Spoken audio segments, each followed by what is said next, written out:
Hey, thanks for joining. I'm going to be doing a podcast session with Dr. Slawson. He's an emergency room physician. We worked together for about 10 years. He's been doing it for multiple decades. We had several talks overnight about most of the topics we'll talk about today.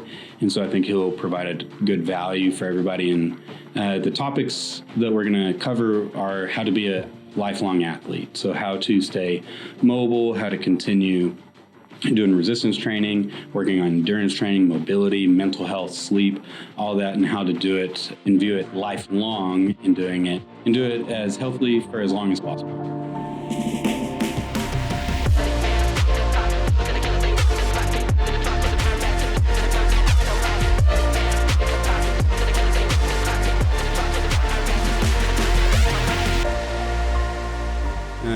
I'm here with Dr. Slawson today. Can you tell me some about yourself, your history and a doctor, what you've done, and just quick, brief history on yourself? Well, I'm a ER physician. I've been here in San Angelo for 15 years. I was in San Antonio for 15 years before that. And I'm a father and a new grandfather. Nice, congrats. And kind of a lifelong athlete and passionate cyclist is my last 20 years. And so health and fitness, health and exercise are my passion. So that's why we're here talking. Yeah. We worked together in the ER from 2012 to 2022. And Dr. Slawson is a nocturnist, meaning that he works overnight. And a lot of times it was just us two a lot of times. So we talked about a lot of these topics way before I even had a clinic or anything. And so I just kind of wanted to expand those topics to the people that follow me as well, just to see if it provides them any insider value. So let's get into it. I'm excited. I'm passionate about it. So really, you had sent me some stuff a while back, several years ago, that kind of encased the lifelong athlete and what that looked like. And we covered various topics that were mainly lifestyle factors in how to approach being an athlete for lifelong, not just trying to get abs for the summer or, lose 20 pounds in 8 weeks for a wedding, but really to do this lifelong. And so I think the biggest, most profound topic that I really want to start with is exercise. If you listed all the benefits of exercise and didn't say what it was and said this is a medication, people would pay unlimited amount of money to get this medication. It's like it only takes 15, 20, 30 minutes a day, and the value you get out of it is immeasurable almost. But I feel like that is one of the easiest things that people put on the back burner. So as kind of a lifelong athlete, I want to see how you have approached exercise and how you view exercise and how you've incorporated it to a busy schedule and everything as well. That's a good place to jump in. 20, 30 years ago, I kind of looked at things and I said, we sort of do things backwards in the modern world. We tend to put our work first, then our friends, then our family, and then our health. And so with health being last, we kind of never get around to it. It's something I'll get to once I do all these other things. And I think to live your fullest life and to be your best person and to be your best friend and husband, and where you actually need to put them backwards, the other way around. So I think if you put health first and make sure you cover health, then you put your family first, second, and then your friends, and then your work, you just blossom. Everything comes out better. I think it's a little bit of a challenge. I think the younger generation is getting that more. It used to be that, work was king. Work was what we did, and work defined us, and the employer was kind of who we were most worried about. And I think kids these days are sort of getting away from that, which is a little challenging for employers. They're having to find different ways to motivate people in the workplace. But I think people are starting to put their health first, and then, work is down the line. So, with that in mind, I just, started making health a priority. And I always played basketball, and I rode some bicycles in college, and did some running, did some triathlon, played basketball for 20 years up until I was probably 35 years old. And I just said, this has to kind of come first every day. And, then I can take better care of my family. Then I can actually work better, be better at work. And so that's kind of where it started. Nice. And so in regards to like lifelong athlete and viewing exercise and everything, I feel like there's almost two polar opposites. There's one that is just purely strength training, and that's the best for longevity, and there's one that is just endurance training, and that's going to be the best because it's going to provide you better cardiovascular outcomes. Strength training is going to give you better strength and that kind of stuff, but I do think there's a mixture of both. Or let me get to the question: what do you do, and how do you formulate your routine do you encompass both, or do you think one is superior than the other?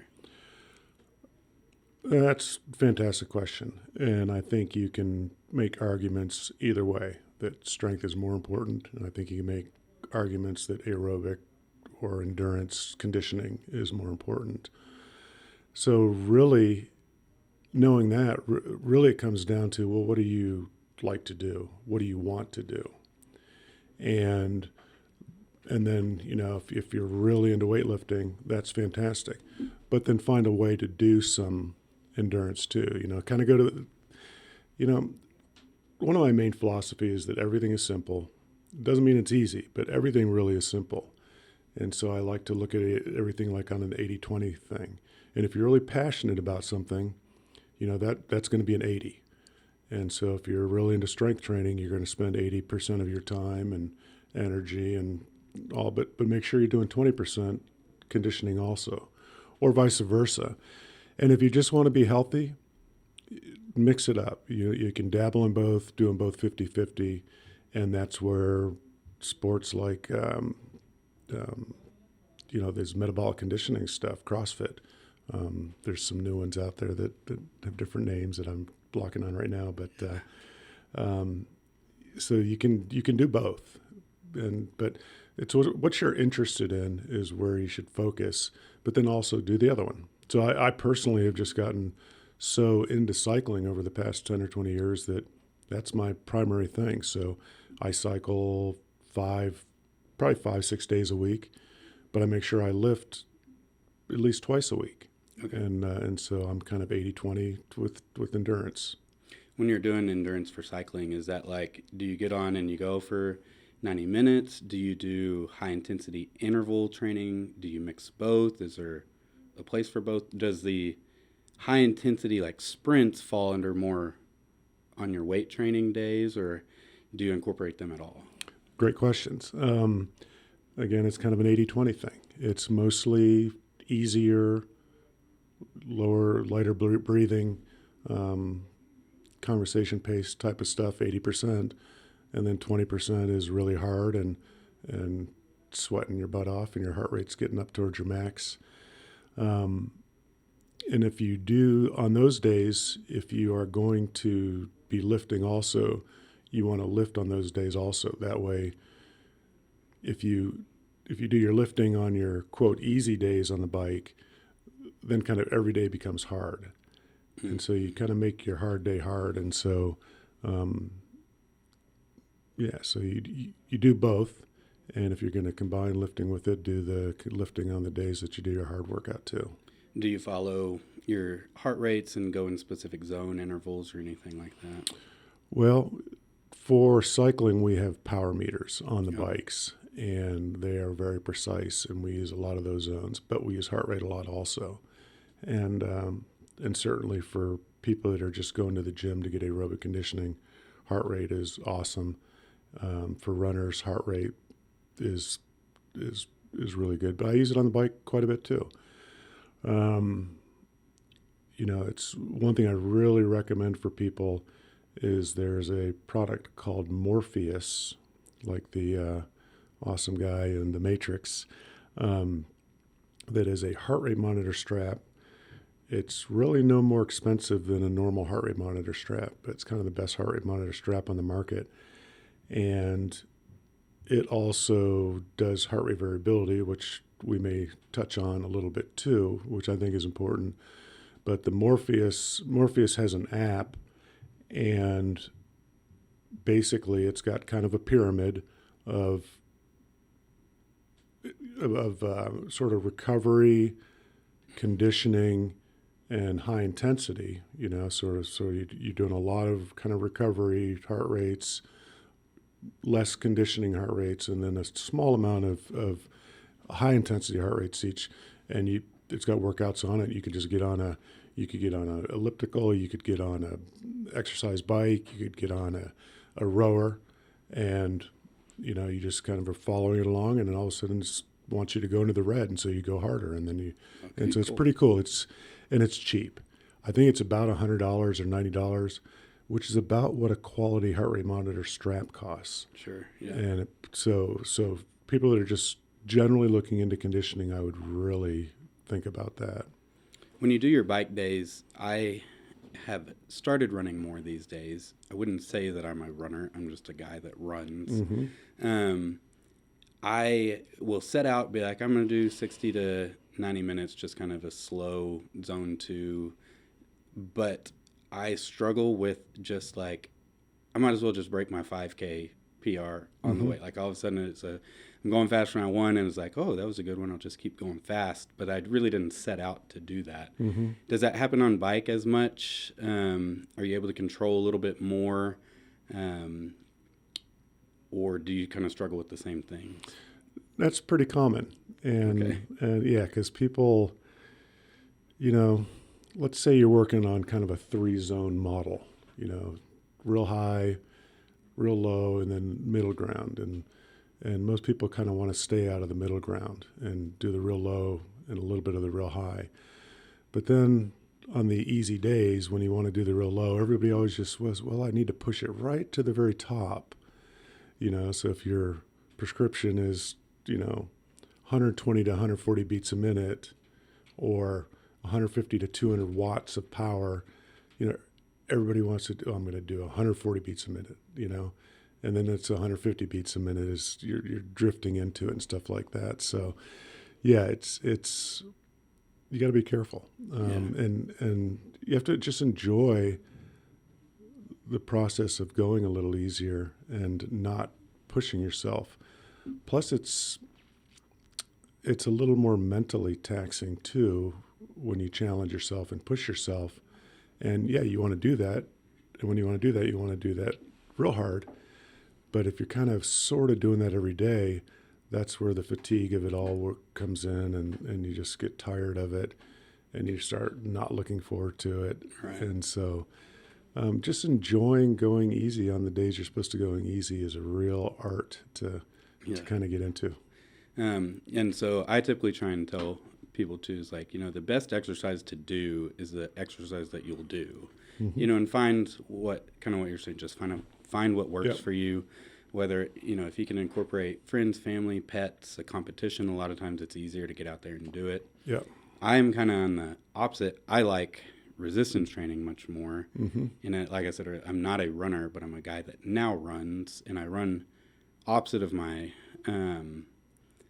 lifting days because it has obviously made a positive impact in terms like once I started doing it more consistently, 3 times a week, my resting heart rate dropped 10 points in almost a month. I was sleeping better. And then overall mentally I was doing better, incorporating that to get up early, run with my dog. It's cold now. I kind of like that it's cold and a little uncomfortable, watch the sun come up, that kind of stuff. But I'm also kind of struggling with recovery because I'm almost trying to do too much, because it's like I don't want to take a day off because, today's running day, yesterday was lifting day, tomorrow is going to be lifting day. But, so it's like I am struggling some with recovery. Do you have any recovery tips to help in that regard?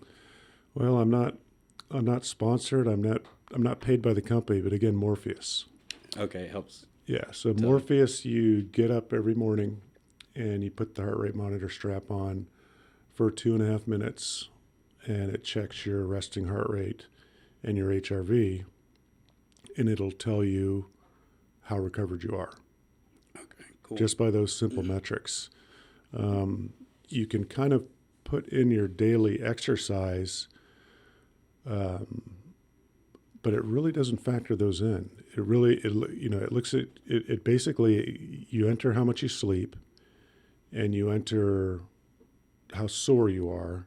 So just a subjective, or It's just like 5 point, like a 1 to 5 soreness, and just kind of 1 to 5, just sort of how you feel, and then how long you slept, and then 2.5 minutes later, it tells you what your recovery score is, and it's uncannily accurate. Really? Yeah. Cool. It sounds pretty good too, because sometimes I'll have people like, should I track this? Should I track that? And sometimes it's overwhelming. Yes. It doesn't bother me. Like, I can go to sleep, and I like tracking my sleep. It was honestly a kind of eye-opening on, I thought I was getting close to 8.5 hours to start tracking it, and was like barely getting 7. Yeah. And so, tracking it allowed me to actually be a little bit more in control, but it doesn't bother me too much.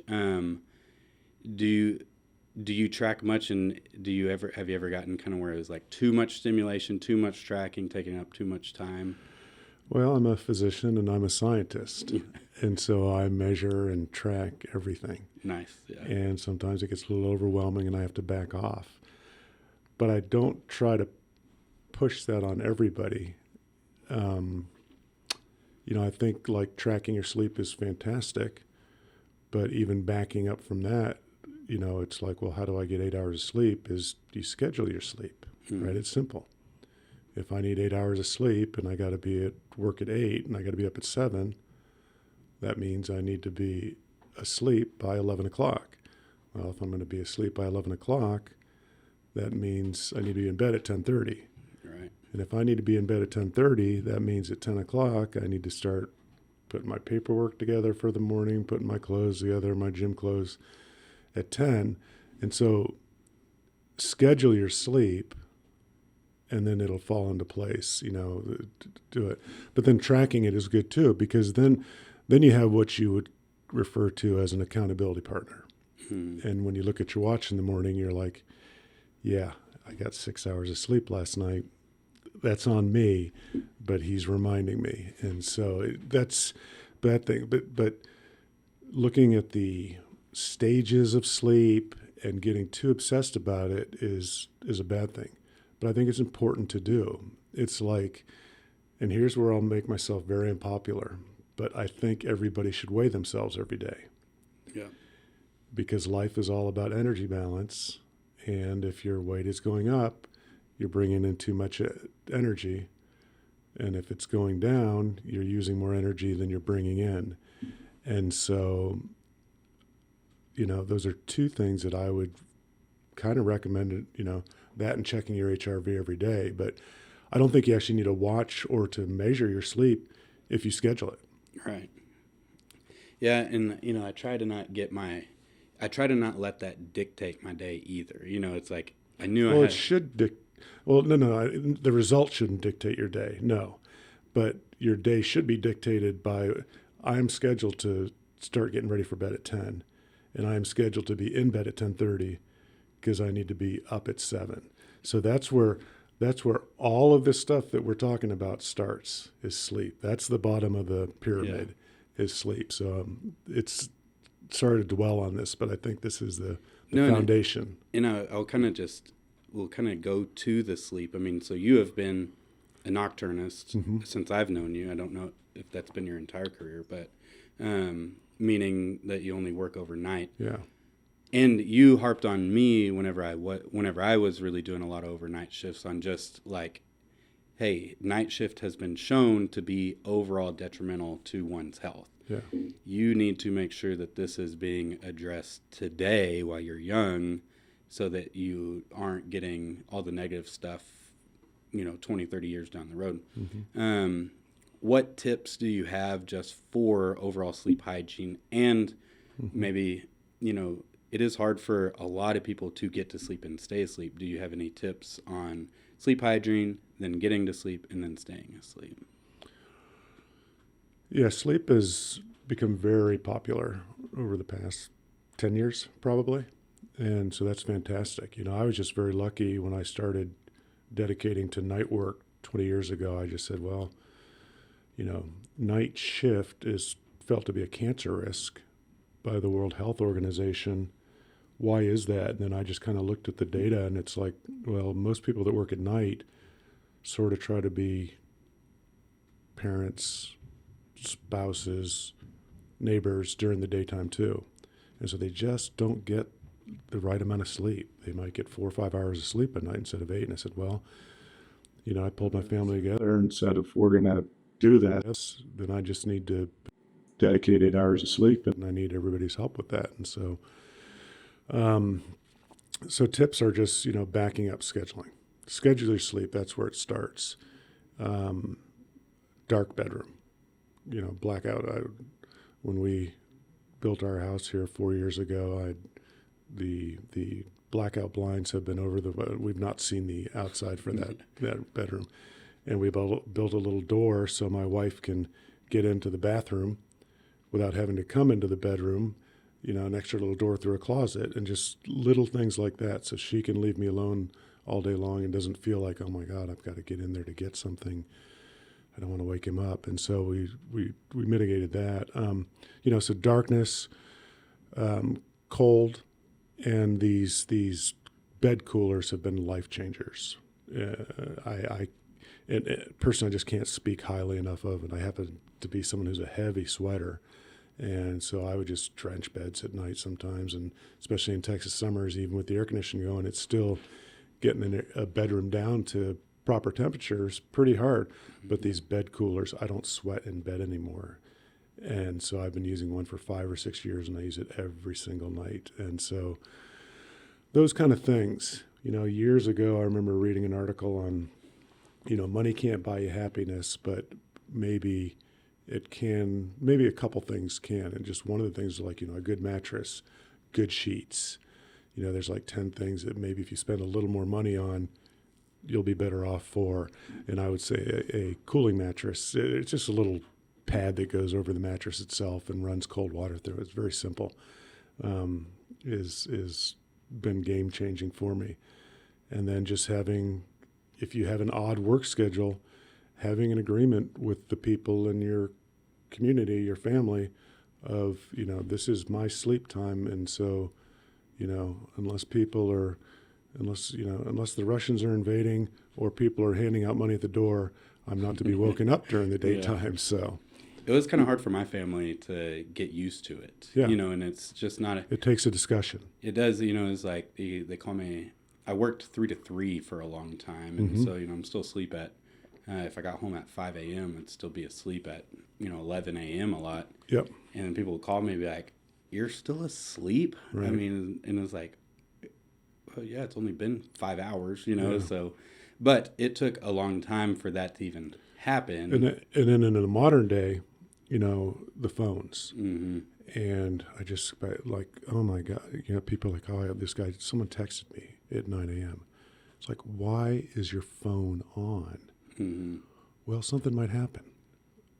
Really, how many times has leaving your phone on and disturbing your sleep saved a life in your family or your community? Yeah. Seriously.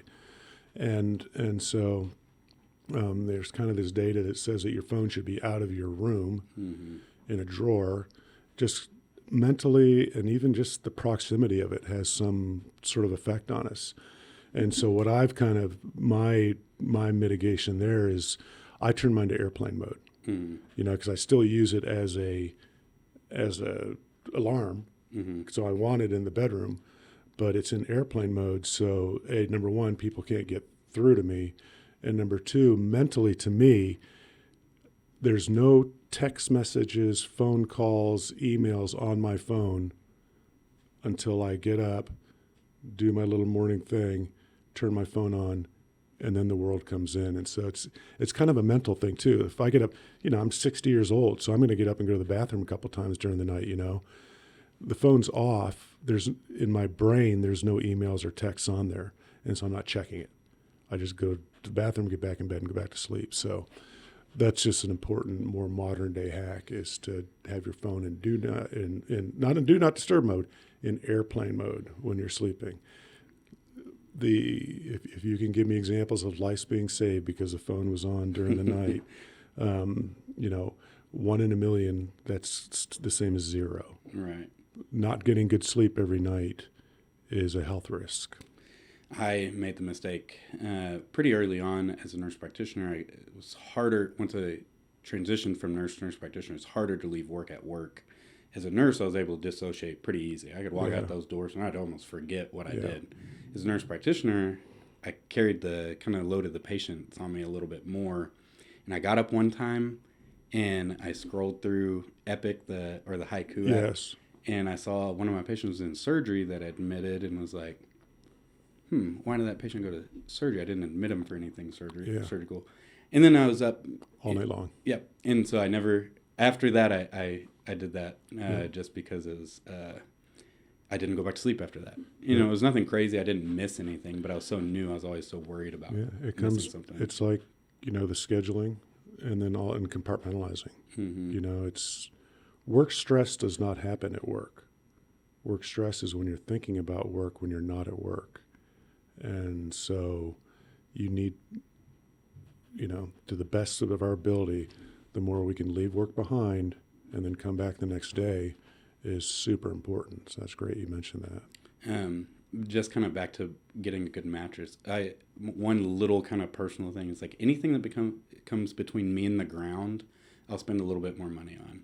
Tires, shoes, chairs, beds, mattress, that kind of stuff. That's a great concept. I'm also pretty hard on anything that comes between me and the ground. So, I just typically have to spend a little bit more anyways. That's a great policy. And just kind of one little thing on sleep is almost the most important recovery aspect that is slept on.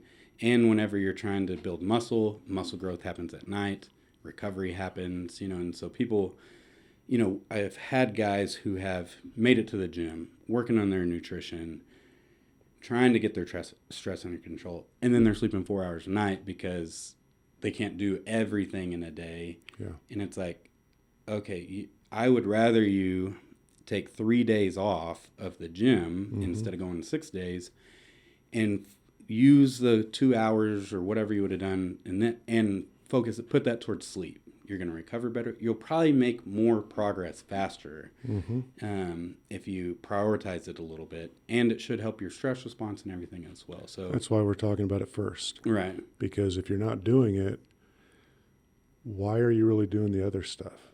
Because you're not going to get the benefit of the other stuff, so you've got to put sleep first, and then the rest, it's the bottom of the pyramid.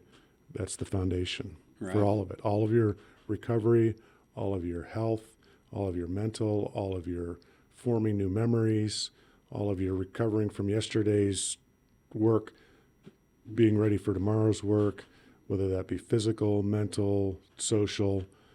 It all happens at night while you're asleep. It's paramount. And, I've seen 1 in 10, this concept of short sleepers. Some people sleep 4 or 5 hours a night. And, the guy that wrote the real popular book, Matthew Walker, Why We Sleep, in there he says 1 in 10,000. Some people say 1 in 100 are actually true short sleepers that only need 4 or 5 hours a week a night, and they function just fine. So I always look at myself, I'm not a special snowflake, so I'm average. So that means I'm not one of those 1 in 100. And so I need my 8 or 9. I would just assume that you need your 8 or 9, unless you're someone that every single night for your whole life gets up in 5 hours and like, okay, I'm ready to go. Now, if you spend years only getting 5 hours of sleep, you can do it and you think you're doing well, but you're just not doing well in all the other things. So you can adapt to it, because we can adapt to anything, but you're just not living your best life if you don't put it first. So, anyways, that's an awful lot of time on sleep. It was and, a lot. And I know people are bored right now, so we'll move on. One last thing, if you feel that you have sleep apnea, get a sleep study so you're not suffocating a third of your life. That's my last. I uncover a lot of sleep apnea with testosterone. It is so important. Yeah. And just that's always a question that, and it also from a differential perspective, sleep apnea mimics the same symptoms of hypogonadism and stuff. And so it's always on the differential, so I always ask about it. Yeah. Additionally, testosterone causes secondary erythrocytosis that can be exacerbated by sleep apnea because they're suffocating a third of their life. Mm-hmm. So anyways, that's something I just kind of want to throw in there. But moving on, I do want to kind of go back to resistance training. Okay. Has that always been a part of your regimen? And if it has it changed as you've kind of gotten older? And have you had to change anything with it in regards to your cycling? Because cycling has been your first and foremost, but just kind of resistance training throughout the years and how you'd approached it. Yeah, I think I was 11 when I got these concrete plates with plastic around them, and these hollow aluminum bars, and so I've dabbled in it my entire life. I've come and gone from it quite a bit. Probably 10 years ago, maybe now. I was just cycling all the time, and I was like, I really need to get back to this. And my son Will really encouraged me.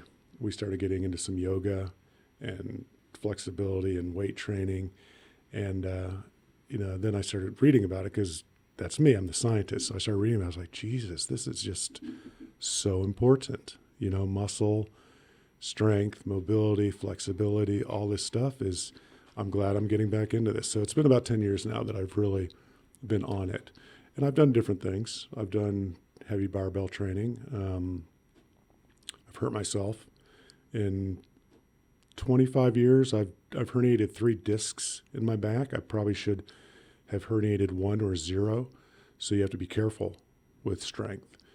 And, right now I'm just cycling so much that my strength is really more cycling specific. Okay. A lot more movement. And I use some things called Vipers, which are loaded tubes, if you will. So there's just lots of ways. In your YouTube with Brandon from the ground, fantastic. He covered all the bases of the importance of it, and he touched on a lot of different techniques and all. So there's many ways to skin the cat. The main thing is just doing it. Mm-hmm. So one thing, the next, I think, most important thing is overall nutrition. Mm-hmm. We haven't even hardly touched on it yet. And that is, I have a good portion of my clinic that's specifically weight loss. And weight loss is a little different than fueling for specific stuff, but also not really at the same time.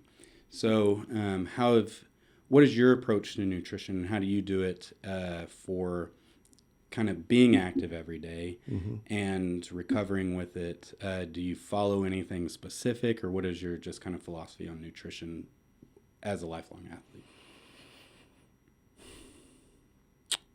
I think seasonality is good. I was vegetarian for 4 or 5 years. Then probably about when I got back into the weight training, I started just reading more about protein and muscle, and I started, I probably need animal protein. So, I think there are no bad diets if you will just eat whole foods and avoid sugar. And anything in the supermarket that has a food label on it, I'd consider that a warning label. Nice, I like that. Yeah. I just think whole foods and just eating enough, but weighing yourself every day so you can be honest with the energy going in, the energy going out. Backing up just a little bit, you kind of talked about the benefits of exercise and how exercise is a super drug and would put all the other drugs out of business if we just all did it. Nutrition, diet, food, if you want to think about it for affecting you, think about it more for your weight, and then exercise for everything else. And so, you just want to, get your macros and start with protein, and know how many calories you should have a day, roughly. Weigh yourself each day. Put protein first. So the average person should probably just get a gram of protein per pound. Mm-hmm. So if you weigh 200 pounds, 200 grams of protein. And so that's really, if you could figure that out in your food, don't worry about the fats and the carbs. Yep. As long as you're staying away from the sugars, just don't worry about the fats and the carbs. It'll come to you. If you want kind of a, how do I minimize my sugar spiking and things like that, just think about it at your meal. Eat your fiber first, then your protein, then your fats, then your carbs. If you'll eat the fibers and the proteins first, it kind of slows down the digestion and makes you a little fuller, so maybe you're not going to eat as many carbs and things like that. So and I don't want to get too deep in this, but just keep it very basic. So that's my approach even with weight loss as well, is get your protein. Protein is going to work, everything we need in a weight loss journey. It's going to keep you more full. Mm-hmm. It's going to take longer to digest, so you stay full longer. It's going to help maintain your muscle mass in a calorie deficit. Yeah. And then I, try and figure out their total daily energy expenditure, and then put them in somewhat of a calorie deficit. Mm-hmm. We can use meds for that as well, but that's about all I do is protein and calories. I get them to try and do some carbs pre and post workout to fuel yourself. No, that's a different topic. Right. Yeah. If they do have a pretty rigorous exercise regimen, that's what we're working on. And then fats, I just tell them wherever they fall. You can. I'm kind of under the impression too. I do like whole food choices first, but I'm also under the the mindset that there's really no bad food as long as it's within moderation, except for stuff that's gone rancid, obviously poisons. But the bad foods are easier to overeat and harder to do in moderation. So that's where, I'm kind of talking with yes, if, these 2 cookies or ice cream are your crutch, you can utilize them. Just make sure they stay in your calorie goal and everything. Maybe try and do them around exercise. But also you have to stop yourself. And this is me talking to me as well, because I do struggle with that. I can't hardly let myself have 200 calories of ice cream because I can't just buy ice cream because I know it's in the freezer. I'll think about it until it's gone. 100%. And so I know that about myself. Most of us are that way. And so this is an important discussion. Yeah, and so that's kind of how, it's like if you can control yourself, you can have whatever you want. Typically, whole foods are going to make you feel more satiated, more full, and you're going to feel better from the micronutrient density and everything as well. But it's just trying to find that balance. And again, like the exercise, the best exercise to do is the one that you will do. The best diet to follow is the one that you will follow. Right. I think the protein, first and foremost, and then stick to the whole food stuff, fish, chicken, fruits, vegetables, honey, just one ingredient stuff is hard to overeat along that. If you're prioritizing protein, they typically more fiber, more protein and everything. So that's how I try and get people to think about their intake as well. It is just hard. The environment sets everybody up for failure. I mean, I think, I don't know if you were the one that told me this or not, but if, a professor gives a class and 70% fail it, that's a bad test. 70% of America is failing from our obesity epidemic. It's a bad environment, and it's good. It's a product of success, but I can drive down Bryant and have 10,000 food combinations that kings 200 years ago didn't have. Right. And then just another quick example is I gave a speech one time at a event, and it was over weight loss and health, and they catered it with pizza. They didn't know everything, but it just works from an environment. Pizza is affordable. Almost everybody likes it. You can do it. So it's just the environment sets a lot of people up for failure.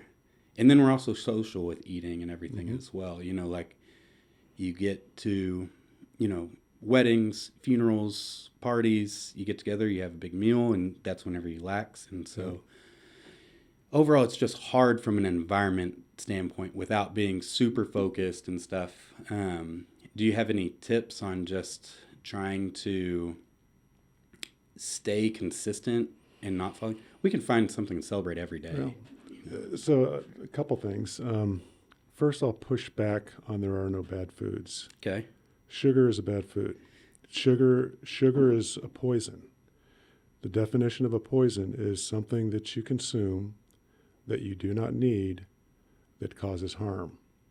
Okay. Okay. We need carbohydrates, Okay. which is what sugar is broken down to in our body. We need some carbohydrates. You know, people can go on very, very little carbohydrates on a keto diet and stuff like that. But yeah, so any of your gummy bears, any of your pure sugar foods you don't need those, even in moderation. And the problem is sugar is added to everything. Sugar is added to bread. Sugar is added to this. It's added to that, just to make us eat more. So we'll buy more. I mean, I'm not being cynical or conspiracy theory. It is what it is. The environment, And so that gets to your environment, right? And so, you know, I mean, in the movie War Games, you learn that, you know, most games are, the only way to win is to not play. Well, this food game we have to play, that we don't have a choice. So we have to understand the game and understand that it's tilted against us and decide how we're going to deal with it, you know. I can't have cookies in the house because I will eat them. I can't have ice cream in the house because I will eat it. So that's kind of the first step right there. And then just to understand the fact that what we are eating is not natural food. The chicken we are eating doesn't taste like this out in nature. It's been engineered to taste much better. So everything that we eat, even our whole foods, taste 10 times better because they've been selected so they taste well. You know, it's not like they're planted with drugs to make us eat more. It's just that it's all been, you know, this is what people will buy, the better tasting stuff. So it's been made, so just knowing the game that the foods have been made to be better and that sugar's put in a lot of stuff, and then decide what you're going to do with it from there. So that's my take, is just know the game is stacked against us to you know, is to stacked against us to succeed. And that's why you say 70%, maybe even 95% of people in America are felt to be metabolically unhealthy at this time. So, know the game and decide what you're going to do with it. And kind of even on that too, I just want to touch on something. You know, I would say, I don't remember when this was. I'd say late 90s, early 2000s. Fat was demonized, and it's still a controversial thing today. I've done tons of research, and trying to, you know, my practice has kind of turned into a longevity practice. I'm not, you know, I think hormones are a key to that. But one of the big things that come out is, do I need to manage cholesterol? And so, you know, and it's like right now we have statins, which are very effective at managing cholesterol numbers and everything. And there's two, you know, cardiologist thinks babies are statin deficient. And then there's kind of holistic functional providers who think statins are the devil. I'm kind of in the middle. You know, I don't think fats are terrible, but I do think lifetime exposure to apolipoprotein B particles do correlate with increased risks of strokes, heart attacks, plaque deposition, etc. But all that to really say is, I think sugar is much worse than that. You know, just limiting sugar and keeping the overall inflammation down and keeping you insulin sensitive by limiting your sugar and increasing your protein. I think that's much more key than just tanking a LDL cholesterol level to nothing. But I still think you have to monitor and somewhat manage apolipoprotein B particles when they're bad, especially a high-risk individual. But well, if you're listening to this, watching this podcast, and you're interested in this stuff, you don't need statins. You can do all this with sleep, diet, exercise, and your cholesterol will be fine. The statins is such a huge topic and passionate. It's a religion and a belief, and so but the people that need statins are probably not listening to this podcast or interested in what we're having to say. So I'll just leave it at that. Yeah, because it could be a whole almost debate on that as well. Yeah. Something I didn't ask earlier, kind of with the movement, kind of we were talking about endurance, resistance training, is briefly touched on, but flexibility and mobility. Mm-hmm. Do you factor those into your routines, and when do you bring them in on top of everything else? It's tough. Particularly because it used to be strength, endurance, or strength, aerobic, and stretching, flexibility were kind of the three focuses of health. And for some reason, like 20 years ago, 15 years ago, the National Academy of Science said, let's get rid of flexibility because it's not that important. And if people say, well, these three things are important, strength, endurance, and flexibility, and they just prioritize flexibility and they don't do the other two, and so I think that's why it became really minimized. And so it's a really difficult one because it takes time to stretch, and there's the opportunity cost of, well, then I'm not running or I'm not lifting. So probably as much as you can, incorporating it into your movement, into your strength training, into your aerobic training. But it is so important. I mean, you can see the difference between a 3-year-old getting up and down off the ground and me getting up and down off the ground, and then these 80-year-old people that we see coming into the ER when you worked there that, I mean, they're barely moving and they can barely do anything. So there is a progression there. And so it's a very difficult topic. So, don't overemphasize it, but don't completely eliminate it from your thoughts and your practice. Keep it in mind as you're moving every day, doing things every day, doing your exercise. And kind of jumping all over the place, but back to somewhat resistance training. I'd say you're, about middle-aged for San Angelo and everything, middle age of your exercise career, because you got probably 30 more years in it and everything. How do you think that'll change over the next couple decades, or will it change? Or what do you think, what do you foresee happening in your routines? Yeah, now you get to this whole energy balance and this concept of bubbles. And it's got some flexibility in there too. It's basically, personally, I'm just trying to keep my movement bubble as large as possible for as long as possible. So I don't quite do the risky stuff as much anymore. I'm not going to jump off of rocks. I'm not going to jump hither, thither, rock to rock, because I don't want to get injured. I don't heal as quickly. Mm-hmm. But I also don't want to avoid everything.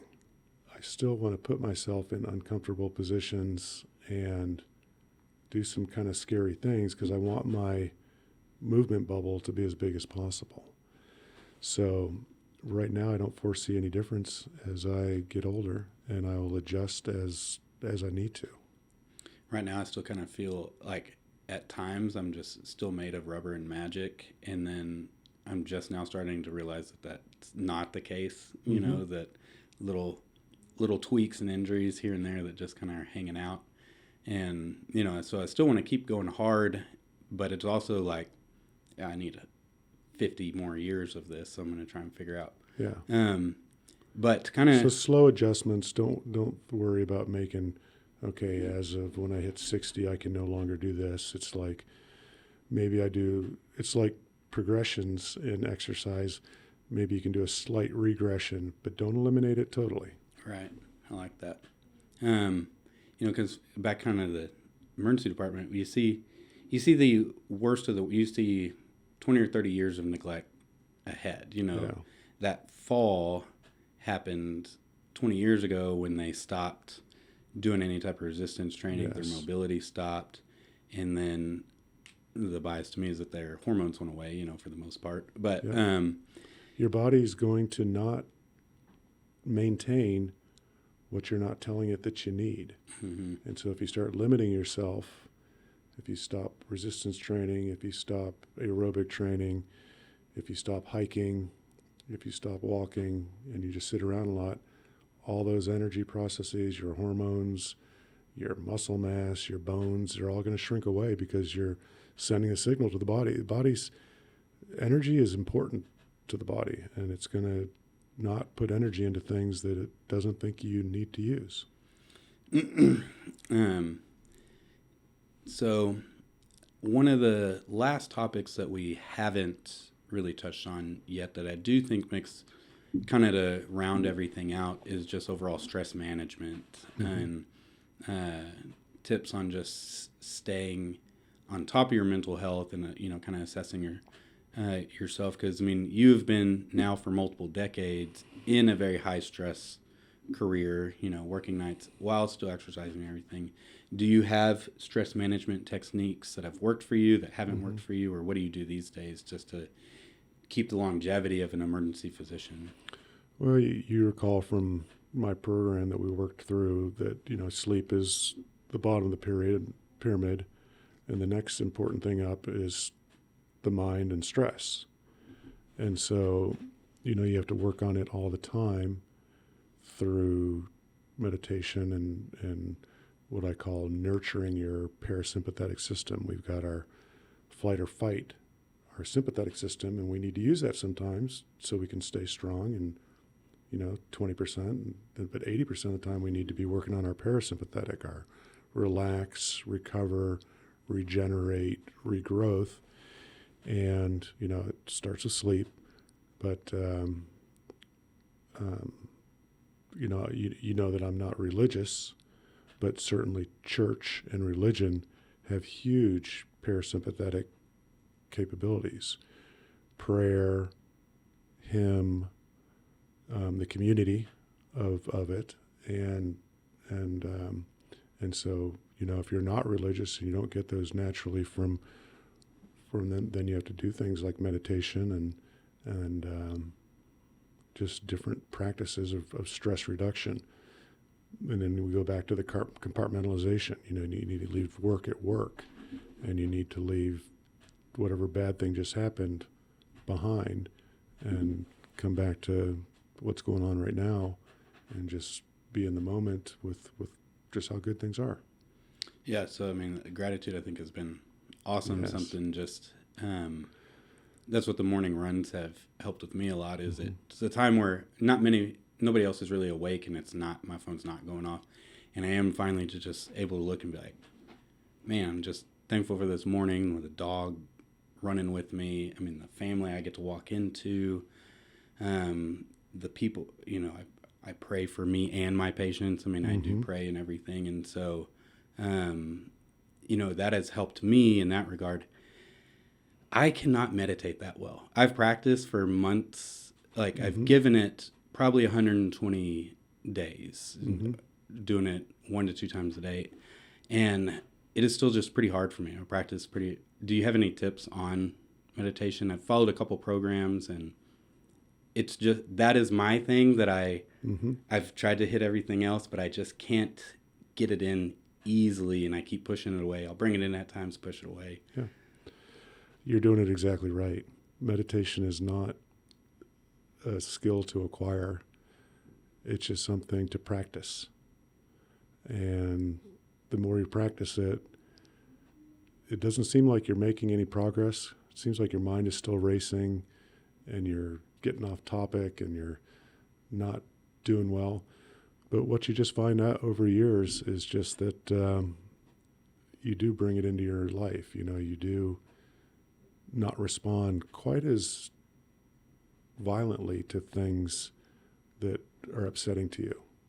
You kind of acknowledge them, and then you say, my over-responding to that's not going to do me any good or the situation any good. So it can calm you in that way. I love that you mentioned gratitude.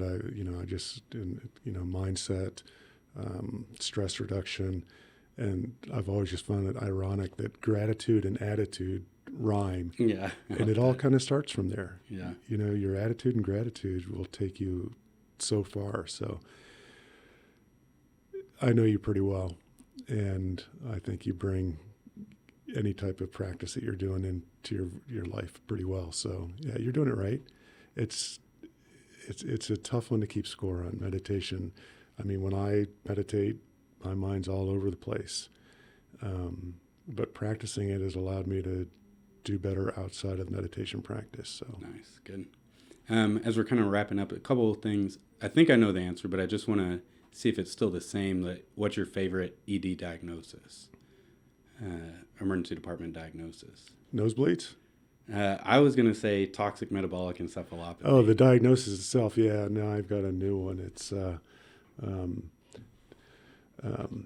hypervolemia. It's disturbed startling forces with excess volume or something like that. Okay, yeah, so I like that. That's kind of cute. So that's kind of funny. It's fairly literal. Yeah, that's pretty cool. Let me see. I think we really touched on everything.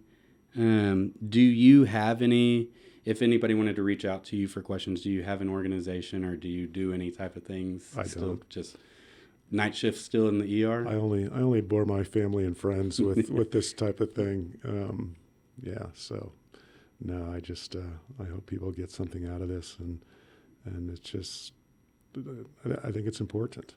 One thing that we didn't touch on that we probably should, we've sort of touched on it, is VO2 Max. Oh yes, yeah. And because I know it's kind of in the public these days, and people talk about it, and it's Do you do specific workouts to improve your VO2 Max? Well, just all of what you do. Okay. You're strengthening. Someone who's sedentary can go do bicep curls, and they're going to improve their VO2 Max. So, I want to just keep it very simple, because there's a lot of talk about it. The Peter Attia has kind of been a very big influencer on energy and VO2 Max and the importance of it, because it predicts longevity. Mm-hmm. If you look at someone's VO2 Max and you take 100 of those people with that VO2 Max versus 100 people with a VO2 Max 20 points lower, those people are going to live longer. And so it's like, well, what does that mean? What does that really all mean? It's energy. And the more energy you have, the more capability you have. So let's just say that you have a VO2 Max of 50, and that's above average for your age. And then someone else has a VO2 Max of 20, which is below average for their age.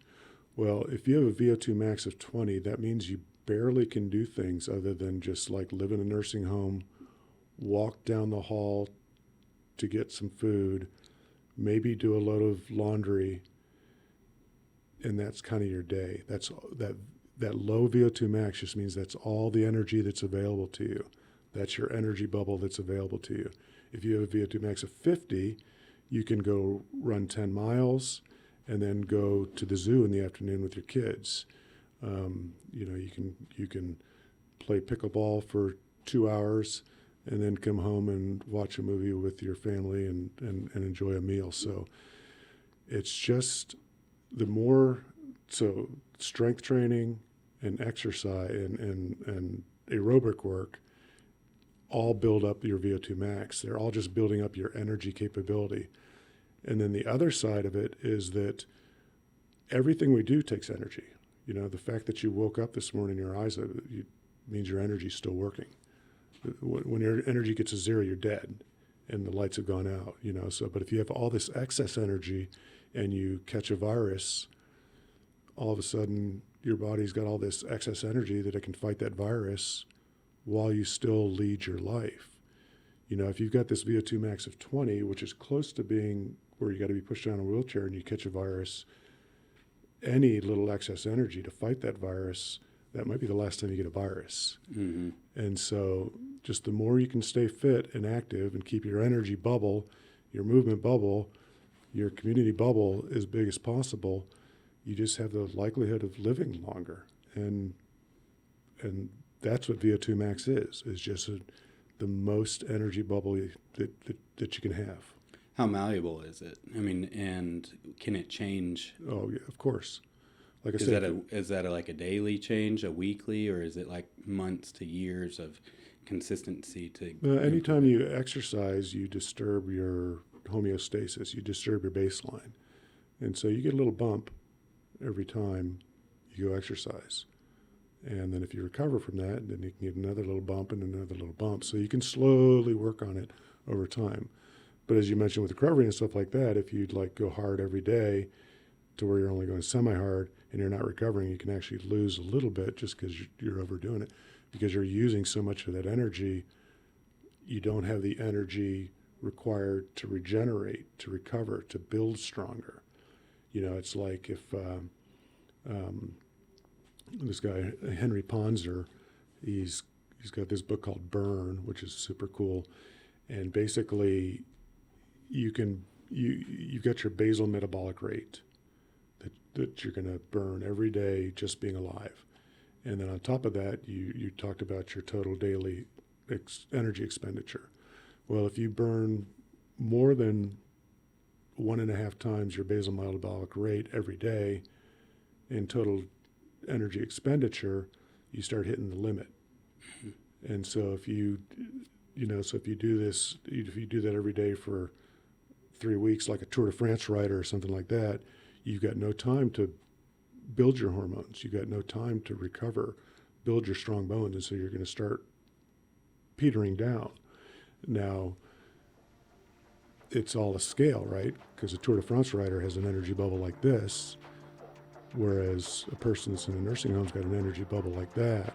So their basal metabolic rate is already so low that it's not too hard for them to burn more than 2.5 times or 1.5 times more of their basal metabolic rate. So they don't have that to fight the infection, to rebuild, things like that. So that was a little tangential, a little long, but I like it. Yeah, it's just it's an energy bubble, and build it so you've got it to use. Cool. Well, anything else that you want to touch on, or that we haven't, anything like that? No. Well, awesome. Thank you for taking time out of your day and I appreciate hanging out you with having me. me. This is my passion. Awesome. Thanks for coming. Thanks for joining. I hope you all had a lot of value out of Dr. Slawson and all of his insight on how to be a lifelong athlete and how to approach exercise for not only, a period in time, but for forever, so that we can be as healthy and mobile well into our 80s and 90s. If you have any other topics that you'd like us to cover, health, hormones, lifestyle, supplements, medications, dermatology, aesthetics, anything you're interested in, shoot us a text or call the office 325-777-0737. Email me at liveoaktestosterone@gmail.com. Leave a comment here, subscribe for more videos like this, and we'll keep it rolling for you. Thanks.